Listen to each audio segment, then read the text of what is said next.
So today I'm going to talk a little bit more specifically about my attachment style, which was something that I mentioned in the video before, in the previous video. And I'm going to elaborate a little bit more in today's video. Um, I'm going to have the help of ChatGPT, which you probably can already see here. Um, so yeah, let's go. What is a dismissive avoidant attachment style? So some of the more core, the essence of the avoidant attachment style has to be the strong belief in self-sufficiency. So self-sufficiency in the sense of being autonomous, of not relying on. And I think it's very clear that you can rely upon yourself to solve your problems, to take care of yourself, to go about your daily life. You have yourself in the sense that I said in the previous video. Um, Almost like why have others when you already have yourself. So yes, absolutely check that. High value placed on independence and autonomy. Again, same thing. Independence and autonomy are core values of the avoidance attachment style.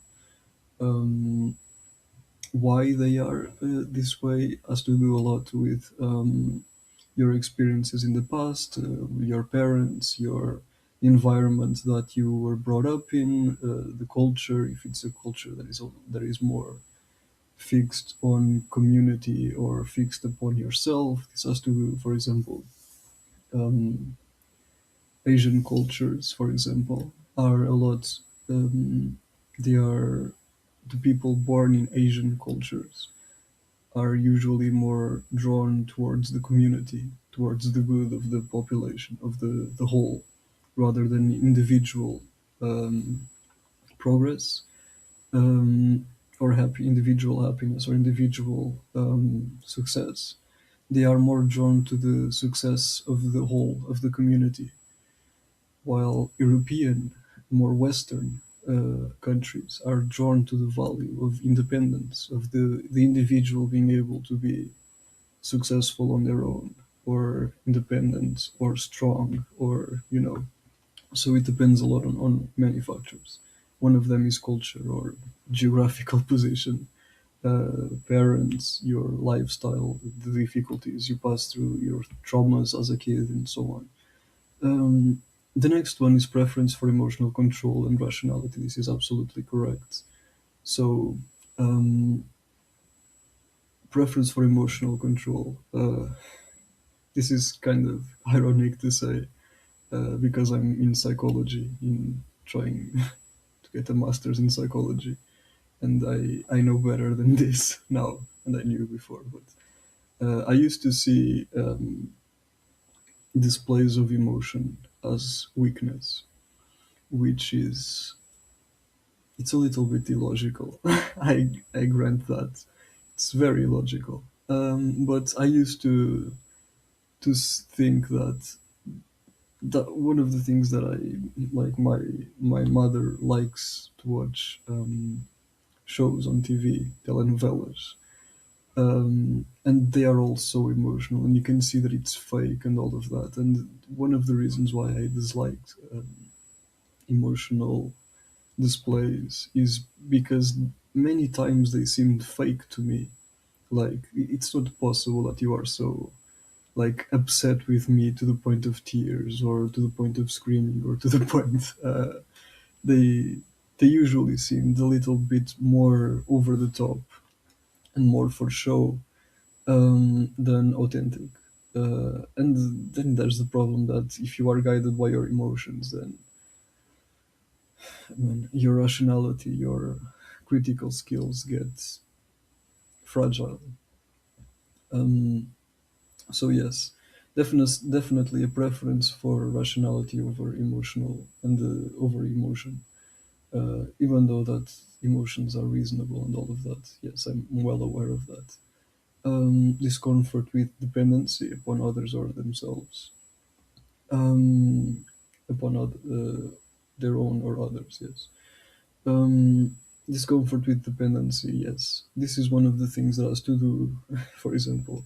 in social relationships, the idea of being dependent upon someone, like emotionally, like, oh, I can't get through the day without this person being here. Oh my God, I wish she or he was here. Uh, Thinking about that person and all of that. Um, it's one of the reasons why avoidants don't tend to have long-term relationships. For example, and this is actually very important. If you go out at night and you go to clubs or bars or some, the people that are usually at the clubs and bars and outside drinking and all of that, there's an abundance abundance of avoidant people in at night time. Why?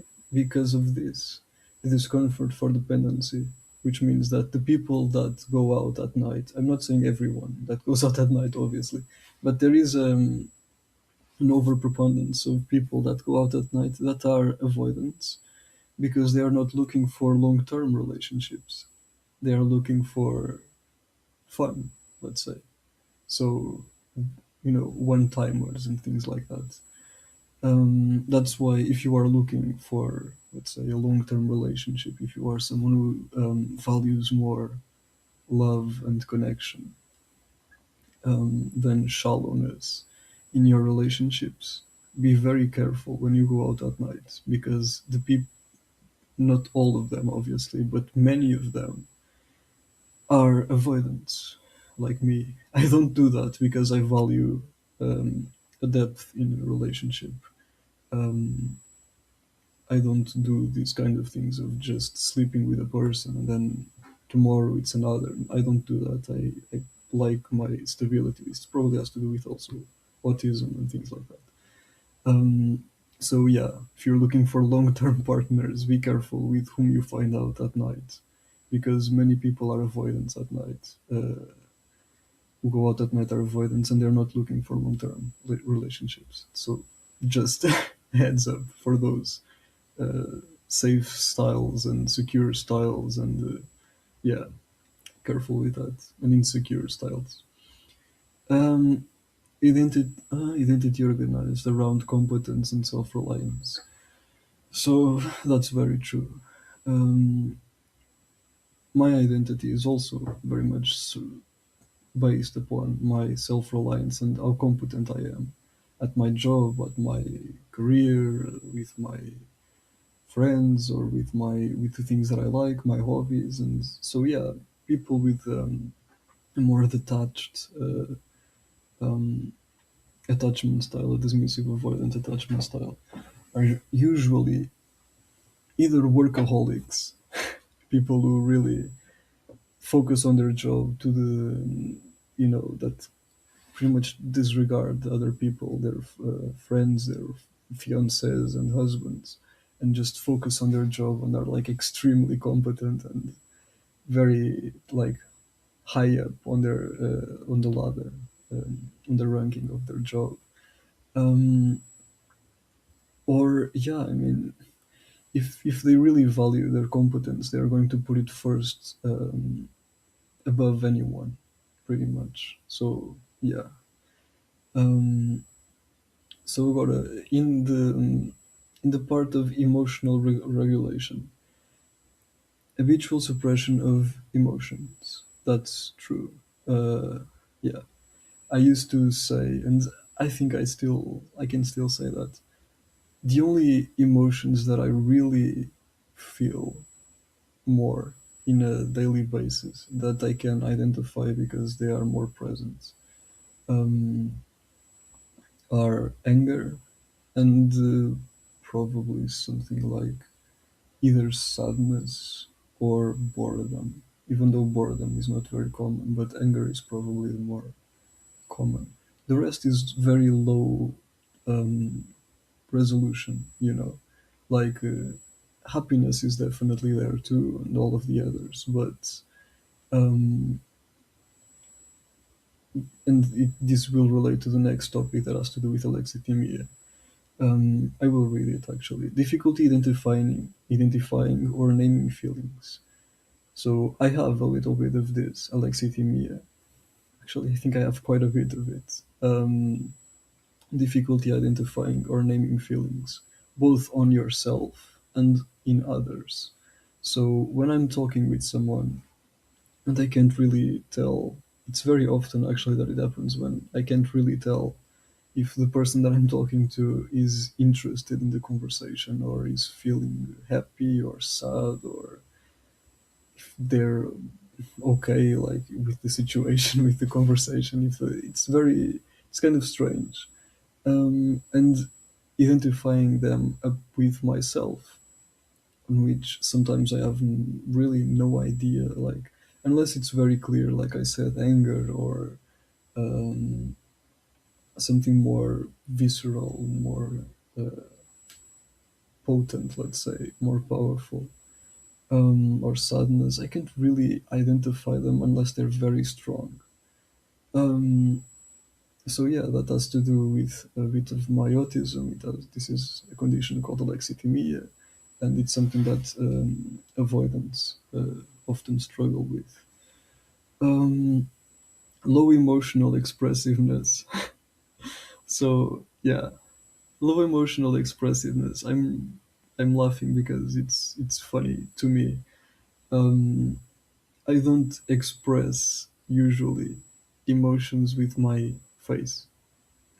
My mouth doesn't go more than this. Like it's always flat. It's always a sense of almost flat affect emotion because it, I don't know. It's how I am. It's probably also has to do something with autism, and it probably has to do with something like alexithymia. Probably has to do with something like the suppression of emotions that it's there. Yeah. So yeah, low emotional expressiveness is definitely a factor.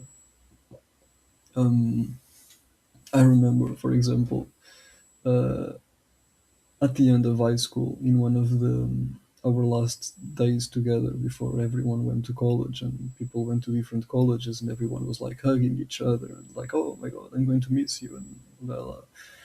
And I remember like a girl that was like hugging everyone and she hugged me and she was like come on Rodrigo hug me back because I wasn't really hugging her I was like almost dead uh, and I remember my aunt once told me that too when she hugged me. She was like, "Come on, like, it's like hugging a stick or something." Because yeah, it's very common that happens with autistic people and the people with dismissive avoidant attachment style.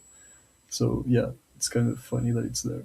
Um, a tendency to intellectualize emotions.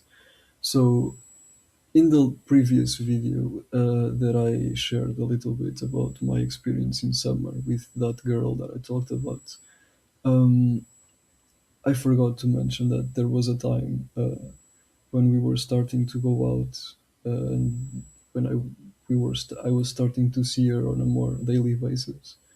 That I remember thinking to myself something like, "What are you doing? Like, what's the purpose? What's the point of going out with this girl? What are you trying to achieve here?"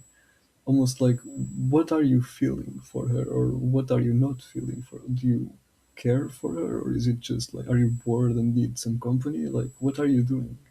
I remember thinking that several times actually. So the the tendency to intellectualize emotions is definitely there. Avoidance of vulnerability, of course, has to do with self-reliance and all of that. Discomfort with emotional intensity, yes, a lot, very, quite, yes. It makes me uncomfortable, really. Um, when someone cries or when someone yells, and yeah, limited access to distress signals. This, I think, has to do with the ability to express it, or the limited access to distress, in the ability to express the way you're feeling. I'm marked with kind of or more or less because I'm not completely sure what he means by this, but if it means like limited access to distressing to expressing them, sure, yeah. Delayed emotional reactions. Yeah, feelings emerge later. So I marked with kind of to me. Um, as I said, I think in the beginning it says that not all points are 100% accurate for everyone. They are mostly correct, but like 80, 90%, maybe more. Um, Delayed emotional reactions. So I've actually been thinking about that a bit. Yeah, when I'm pissed off, I make sure that the other person knows it, so that they stop doing whatever they are doing to that annoys me. This part of delayed emotional reaction, I'm not completely sure. Feelings emerge later, if at all. It's possible. I can't think of a concrete example to give you. That's why I marked with a maybe. So attachment and intimacy. Now, this is the one of the more important parts. Discomfort with emotional closeness. Yes. Um, this has to do again with the part, for example, in the summary example that I gave. Yes, not knowing what is going on, what am I doing, asking myself, what are you doing? What's your intentions? You have your routine. It's being kind of messed up. What are you doing? It's kind of discomfortable. Fear of being engulfed or losing autonomy. Yes, again, has to do with self-reliance and your autonomy, as I explained before. Yes, withdraw when intimacy increases. Yes, I marked with a kind of here because when when intimacy increases in a sense of a friendly a friendly relationship. Um, Usually, depending, it really kind of depends on who it is and what they want and all of that. But I'm usually more or less okay because I am very selective in my relationships, in who I pick as a friend. So I'm more or less okay with them wanting more time with me because by that time I have already chosen that person.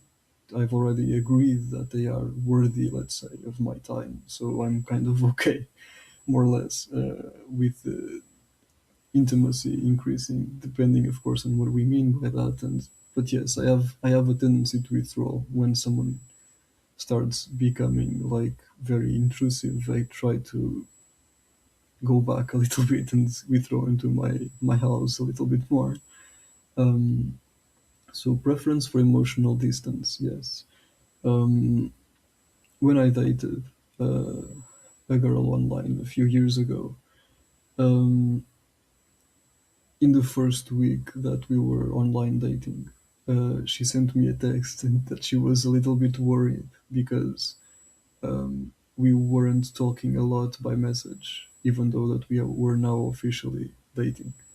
And I think this has to do with that, with a preference for emotional distance. And avoidance have a lot of that, actually, of wanting, preferring a relationship with someone, even if they like that person, to be in a distance than in real physical space with them. It, because in a distance, it allows us to continue our life normally. Um, and at the same time talking with that person, but it allows us to continue our independent part, or it's while at the same time having the benefits of being in a relationship with someone. So many of us actually prefer the part of distancing ourselves in a relationship with friends or boyfriends or girlfriends or whatever. Difficulty tolerating relational needs. So I put no here.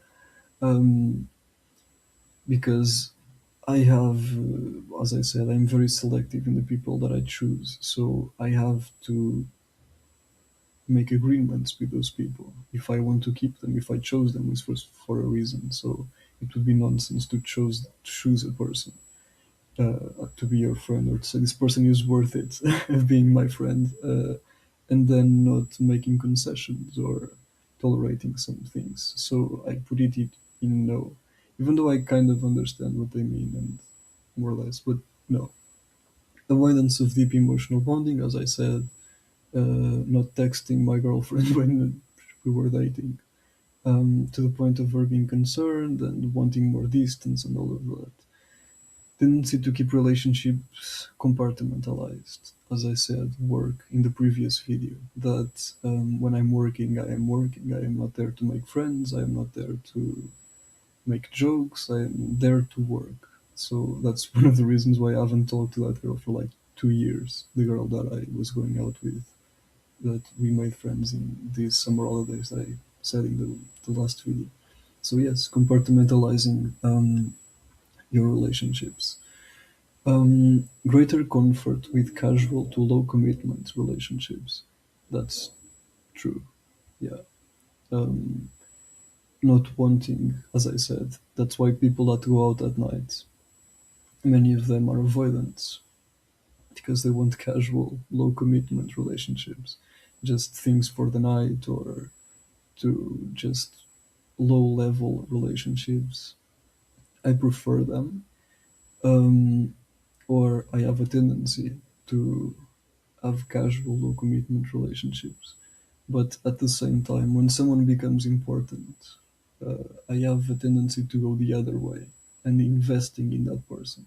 So I have traits of both avoidant and kind of secure. I guess you could say that, but it has to do with what's more common, and this is more common. Discomfort with long-term emotional dependency, like I said, in that it's the summer experience that it's written there. Um, yeah, the part of dependency is already kind of a red flag for me, and long-term emotional dependency. It's like four words that I don't like there. So yeah, cognitive patterns, minimization of attachment needs. Yeah. Um, for my attachment needs in the sense of I don't need this person. I'm okay on my own. I am self-reliant. I'm independent. I have myself and all of that I've said before. Believe that needing others is weakness. This is something that I said in the previous video, I believe. That you are supposed to be independent, reliant, blah blah blah blah. Downplaying the importance of relationships. I do this a lot, and it's kind of a problem and a mistake because relationships are important. Kind of hurts to say it, but yeah, yeah, you should have at least two or three friends, one or two or three that you can count on just in case you need something, in case you are depressed, in case you want to go out, just have a beer and then go home or something, you know. It's important to always to have someone that has your back, let's say, even though you are supposed to have your own back. But yeah, idealization of independence is again kind of repeating itself in the part of yes, very important to think that you can take care of yourself and that you don't need anyone. Devaluation of intimacy, again, something that I've said before. Focus on flaws in partners when closeness increases. Yeah, this is something that I probably did in the summer with the other person that I mentioned, the girl. Um, Even though I think I had my reasons to do that, but yeah, there's probably a yeah almost not a necessity, but to say it's your fault, it's not me, it's you. You know, to put the problem in the other person's hands instead of saying yeah I messed up. Something that avoidants do that it's kind of annoying to other people, to other attachment styles, is this sense of leaving and saying pretty much it's not my fault, it's yours, you shouldn't be this way. Oh, you're too emotional and something like that. So yeah, rationalization of emotional withdrawal. Yeah, yeah, yeah. When you leave someone and when you don't want to go with someone out, or when yeah, I do this because I want to. I don't need you. Blah blah blah blah. Over reliance on logic over effects. This is something that I marked with three points. Yeah, again, this is something that has appeared before. Logic is more effective and more needed, more necessary than emotional and affect and all of that. because one is reliable and the other is unstable. You can see what I mean. Black and white thinking about autonomy and closeness. Um, the part about autonomy and closeness, yes. Black and white thinking is also very common in autistic people. Um, it has to do with something called rigidity. That is, the way someone thinks is not being flexible, not being flexible to change. That's why, for example, with autistic people, some autistic people, if you change something out of place, they freak out because they are rigid in the way that they think that this place is supposed to have this chair in this position, in this direction, all the time. And if it changes, that it's no longer that place or it's something wrong here. That's why many autistic people are good at spotting like small um, mistakes or small things in an environment full of things because they can see that it's not as it was before, and yeah, spotting patterns and all of that. Behavioral strategies, deactivating strategy, yeah. Emotional withdrawal without during conflict, yeah, that was again what happened in summer. Emotional withdrawal, um, avoidance of difficult emotional conversations. I wrote most times. Sure, because I don't like usually to expose myself. Uh, I am doing it in this video because I think it's healthy to talk about the things that you don't like, even though yeah, sometimes you should. Um, this is another thing: the avoidance of difficult emotional conversations. Um, it really depends because if the other person can, if you know that the other person went through something similar, that was the case with the girl, then you can share your experiences with that person and you can see that it's not so removed from the experiences that you had yourself. So it can be fun even to kind of share a little bit just to see if the other person understands or not. But you have to be careful about that, obviously. Changing the subject when emotions arise. Um, I don't think I do this a lot. I put a more or less or a kind of. I like to keep the subject going because otherwise, what's the point? Like, if you're not going to have a conversation about the subject, if you're going to change it, then you're not going to be addressing the problem. And so it's illogical to do that. I'm not entirely sure, but maybe I do. Um, Becoming busy or unavailable when attachment is triggered. Yeah. So, yeah, this is another thing when someone starts becoming important and yeah, becoming busy or unavailable. You can pretty much say, someone asks you to go out and you already spent like 4 or 5 or 6 hours in that week with that person and you have other things. You can just say, look, no, sorry, I have things to do, even though you may not have, and yeah, just to keep a little bit more distance from that person. um, Physical or psychological distancing. This has to do again with the thing that I said before, of maintaining a physical uh, distance from the person. And this is another the reason why at least some I do this. I think other avoidance will probably relate. Has to do with a little bit of fear that being in contact with that person, in close proximity to that person, that I'm going to start liking that person. And then I won't be independent. I will lose my independence to that person because now this person will start mattering, which was one of the mistakes I made in summer. It was allowing, for example, that girl to come hours on end to my house when I should have put a little bit of a break there. But now I know. Um, Reducing communication after moments of closeness. Yep, that's yeah.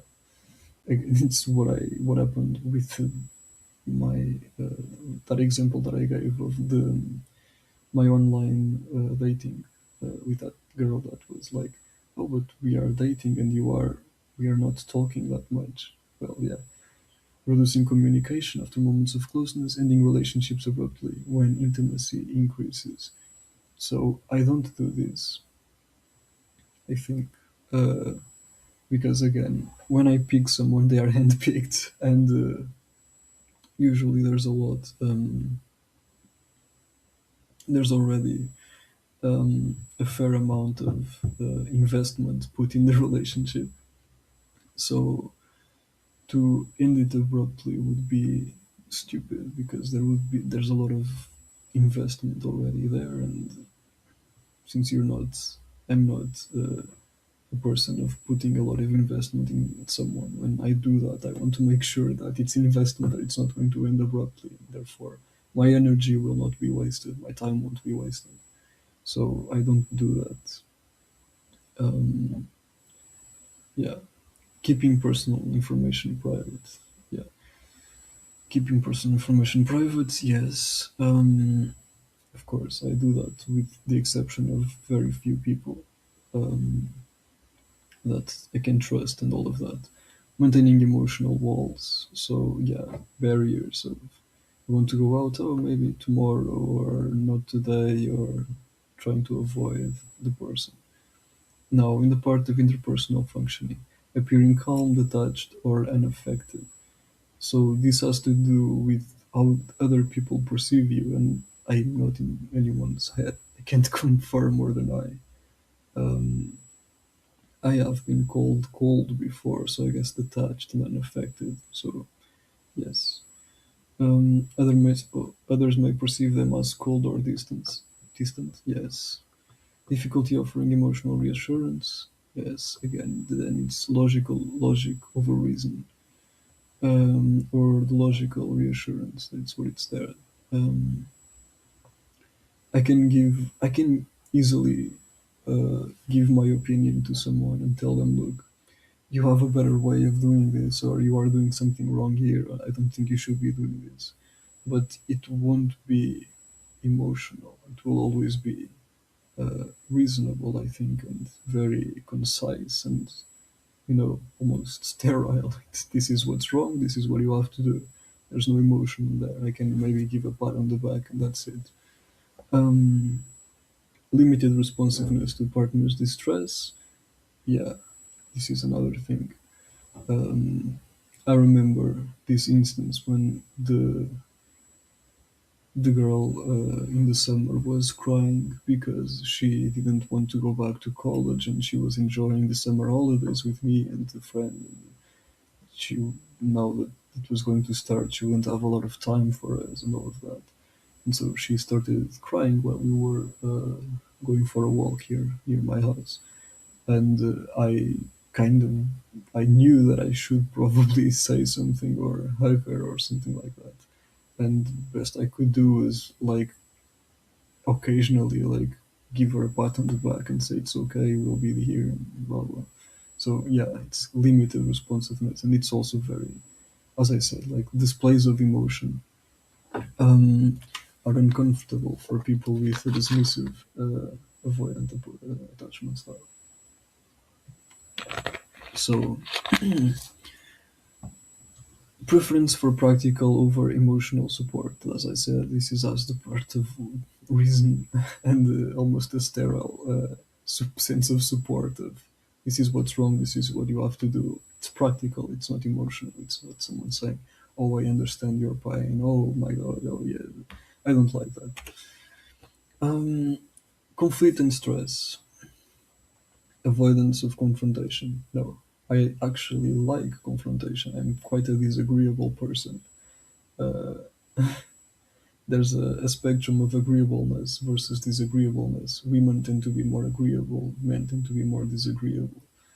Um, I am quite disagreeable. I have my own way of doing things. I have my own path. I have my own way of doing, of being myself. So, avoidance of confrontation is not something that I care. I actually like confrontation because confrontation usually helps clean the air and just saying, look, you did this wrong, I don't like this, so stop. So confrontation is actually very useful. Um, Shut down during emotionally charged conflicts. Yep, that happens a lot, especially because my energy gets depleted and I don't, it has to do with autism too. So yeah, stonewalling or silence, it's something that I said before that it was there, of simply concealing yourself to silence and not talking while you are upset. Yeah, I do that a lot. Um, Withdrawal rather than negotiation.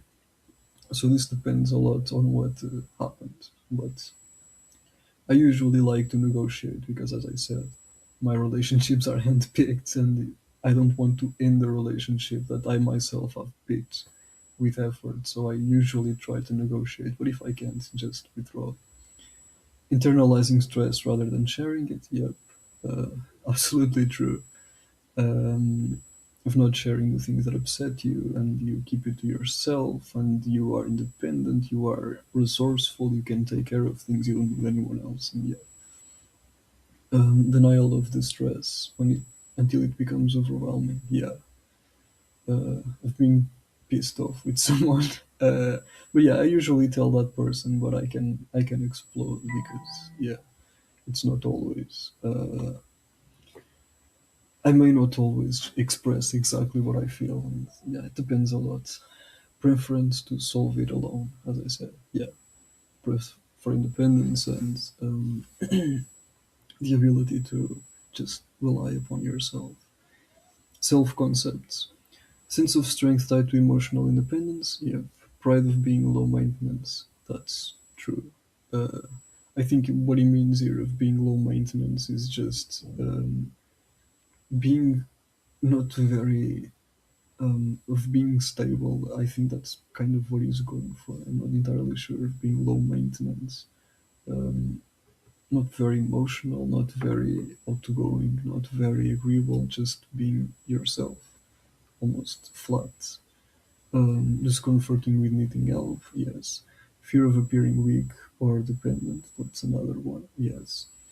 Self-esteem based on competence and control, we have seen this before, yes. Difficulty asking for support, even when you're distressed, yes, we have seen that before too. Um, Relationship patterns, attraction to emotionally unavailable partners. This is something that I said before. That I gave the example of people that go out at night. Many of them are avoidants. So yeah, they they like each other because, or avoidants usually like avoidants because we can see that this person is not emotional. This person is not going to be calling us all the time. This person is not going to be sending us messages all the time. It's not going to ask us to go out. It's not going to demand us to almost give our free will and our interests and our time alone to them. No, they are just like us, so they want the same things as we do. So the problem with this is that you have two people with kind of the same attachment style on which they have no relationship at all. It's almost like a convenience relationship of this is what happens often at clubs and bars and all of that, of people just being there just to have sex or just to, you know. So yeah, that happens a lot. Difficulty sustaining long-term intimacy. That exactly what I just said. Push-pull dynamic when closeness increases. Now this has to do with other attachment styles. Of, for example, something that is called the dependent avoidant. The dependent avoidant trap that has to do with someone that is dependent, that has an attachment style based on dependence, on insecure, of being, of almost always needing proximity with others, of not being comfortable alone, of always needing like emotional reassurance and all of that. And the other person, the companion, who is an avoidant, wants exactly the opposite. Who wants time alone, wants distance, wants. So this is the trap that the person that is insecure is going to always try to get closer to the avoidant, and the avoidant is always trying to push them aside. You know, so it's very complicated for those people. Um, Emotional disengagement after the honeymoon phase. Yep. Yeah, it happens with friends, happens with loved ones. Yeah, relationships may feel safe but emotionally shallow. I said kind of because emotionally shallow is again. Sure, maybe, but as I said, the people I choose are the people I want to spend time with, so emotionally shallow. Tendency to leave rather than repair relationships. No, I actually try to repair them, unless the other person really did something that I can't forgive or that I don't want to. So, yeah, then I leave. Greater comfort with physical than emotional intimacy. This has to do again with the part of sex, of people just going out to have sex. Avoidance do that shit a lot. Not me, but avoidance do that shit a lot. Now, the part of developmental origins has to do with your caregivers, your parents, the environment you grew up in. I didn't answer that because I don't want to give up too much information on that part. Um, Internal experience, unacknowledged loneliness. I marked as no, but that's ironic because it literally says unacknowledged. So, no, I don't think so. Fear of emotional dependence, yes. Fear of losing control, yes. Discomfort with unmet attachment needs, yes. Again, with the fear of losing yourself to the other person. And this is the last one, internal experience often hidden. Um, Unacknowledged loneliness is okay. It's the same thing that I've said. Sorry, with the part of longing for connection paired with avoidance of it. So yeah, the part of wanting to connect with someone, but at the same time, one being kind of afraid of connecting to the other person, of having like that misanthropic mindset of people are dangerous, people are they shit, they are unstable, they I've talked about that before. And some strengths, high independence is one of them, emotional composure in times of crisis, self reliance, ability to function without reassurance, and practical problem solving skills. So, not all is bad.